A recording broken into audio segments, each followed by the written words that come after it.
Hi my friend, it is Friday. I'm Pat Sloan here with my daily video. And it's first Friday of the month, so I tend to do a little bit more focus on UFOs, but since I did some UFOs yesterday, we'll get there. But we also have Basket of Blooms. And I'd say cheers this morning, this afternoon, this evening, whatever your time zone, with this lovely, I got this great mug from one of our friends here. Mwah, I love it. Okay. Basket of Blooms. I have moved along quite a bit. So here we go.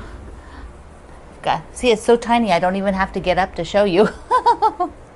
Nice. So can you tell where the block is that has the background with the little dots on it? Tick tock, there it is. It's this one. But you know, from a distance you don't even notice that, and I like it because it looks like fairy dust, or as someone said, pollen. I don't want it to be pollen. The fairy dust sounds better, little sparklies. So I've got the little inner border on, and drum roll, I have all of the next border done, all of them. I don't have them trimmed, so I'm going to show you this here in a second because I have a little tip for this unit, and actually it's basically a flying geese unit. So as a reminder, this is what the project looks like. So after the scallop border is put on, after all these are put on, then I just have a solid border, and then I can quilt it. And I think I may free motion quilt this one and do a little bit here on the video as we go along. If you like that idea, let me know. Give me a thumbs up and subscribe if you're not doing that yet. Thank you. Then you can always find me. Okay, so let's talk about this unit. I've got a bunch of them here. Let's just come in close. So this unit is a oh, I sewed that one wrong. That's the sample, so don't worry. That's the sample. But this unit is a rectangle like this, and then you're putting a square on one end and a square on the other. So the big thing I hear about flying geese, whether you're doing them like this where they don't overlap, or you're doing overlapping flying geese which look like this. So here's from the Liberty box. So here's overlapping flying geese. Whoops.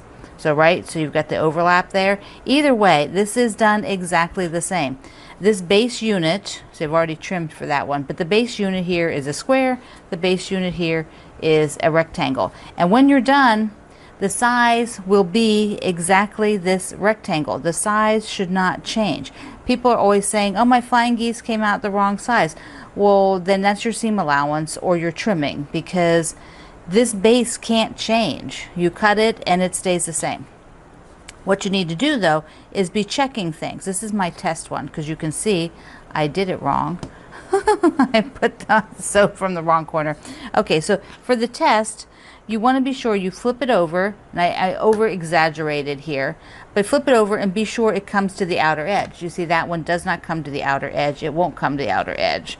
So that means if you were to trim off this back side without checking, let's say you just did this and you're like, okay, I'm gonna just trim it, and then you flip it over and you don't notice that it's too short.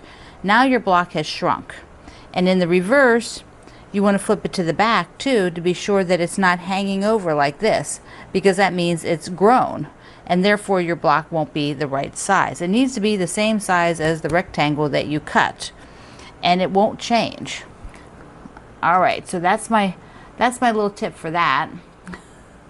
Because I mean, it's not like everybody's having this, but I hear it periodically, and I think it's just not understanding what you're constructing. Like, take a second and look at what you're constructing, so you'll be fine. Okay, the other thing I wanted to tell you is a little tip on, I'm going to use this board again, is a little tip on where I sew these units so that I have less bulk when I start.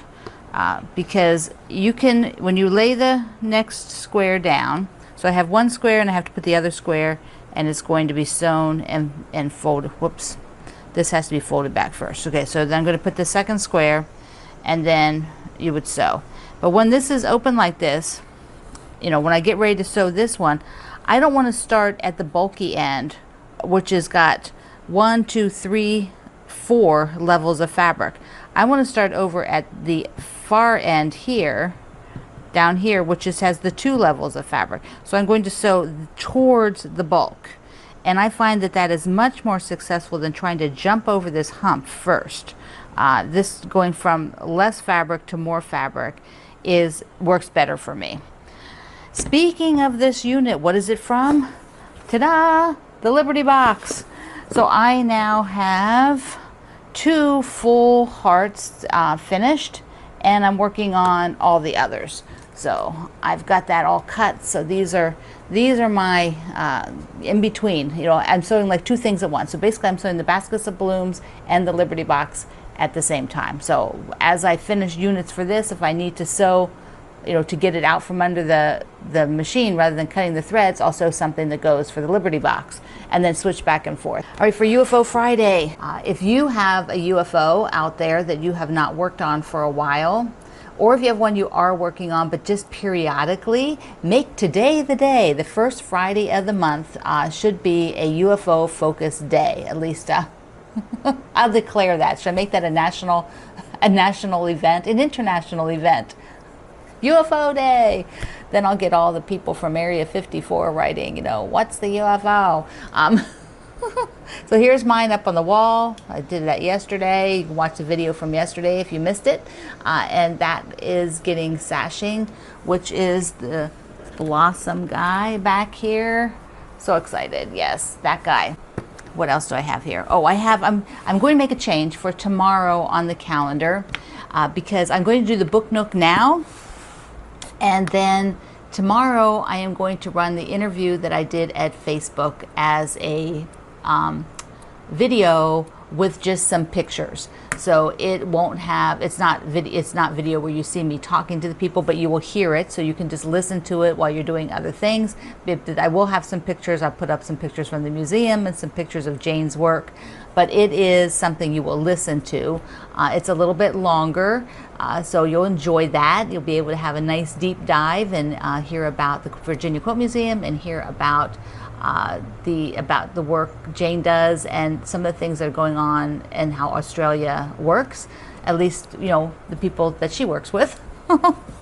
So that'll be on Saturday tomorrow. Okay, the Book Nook. Now my publisher is amazing, and they sent me this. Now I do know what the book is in it, but I haven't opened it to look at it. Look at this. Look at this present, and it's got confetti. Look at that. So I'm making a mess. So we're going to look and see. I know what the book is. The book is so cool. It is a fancy coffee table book from my friend Jen Kingwell, who is an Australian quilt maker. And she uses this is her fabric. So she uses very exuberant fabric. Here's a little write-up about it. It's called Bake, Eat, Stitch, Repeat. So this is a little note from Jen. So nice. Oh, it's got plastic on it still. I didn't even realize that. So quilt recipes, and here's my confetti. Ta-da! So let me just open up this for a second. So here we go. Here's Jen's book, and we're going to take a look at it together. It's a beautiful hardback book, and it is what they call their coffee table books. Martingale does a beautiful series of books. So this is Jen's book, and Jen is such an exuberant quilt maker. She makes just amazing things that are always inspiring. Her color combinations are incredible. So look how gorgeous this is. Aw. So she did a note for me in there. And the whole thing is about the kind of life, her life, and you know what she does with her quilts and cooking, baking. So here's all the different parts that are going on. So look here, look at the gorgeous photography with the quilts. Always the quilts. There we go. Look at this. So she always has a take that's just a little bit different. Like this is like a diamond shape versus like a, you know, a square and a square kind of a shape, which is really cool. She does use a lot of templates.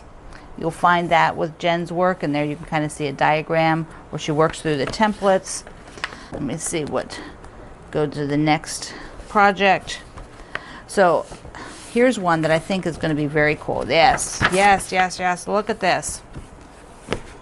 So look at that. Look at that pattern. It just vibrates. It has so much energy.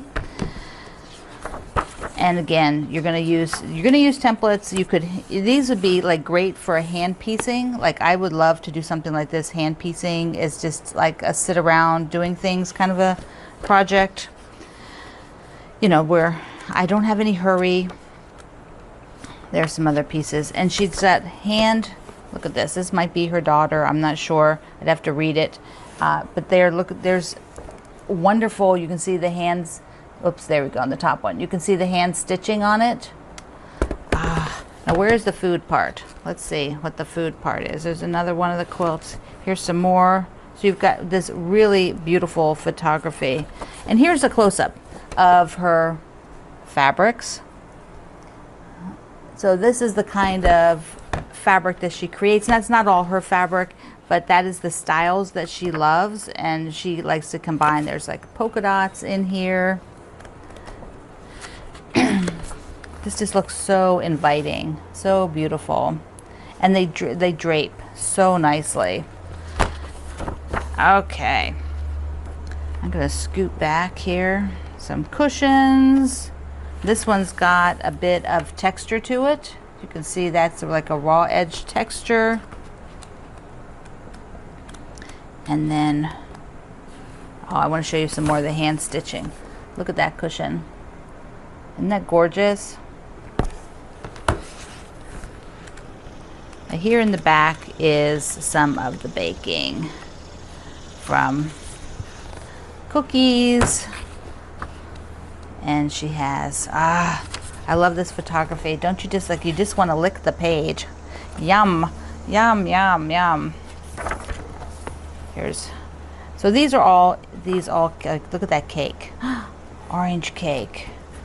There's some more cookies. Okay, so Jen's book is absolutely wonderful.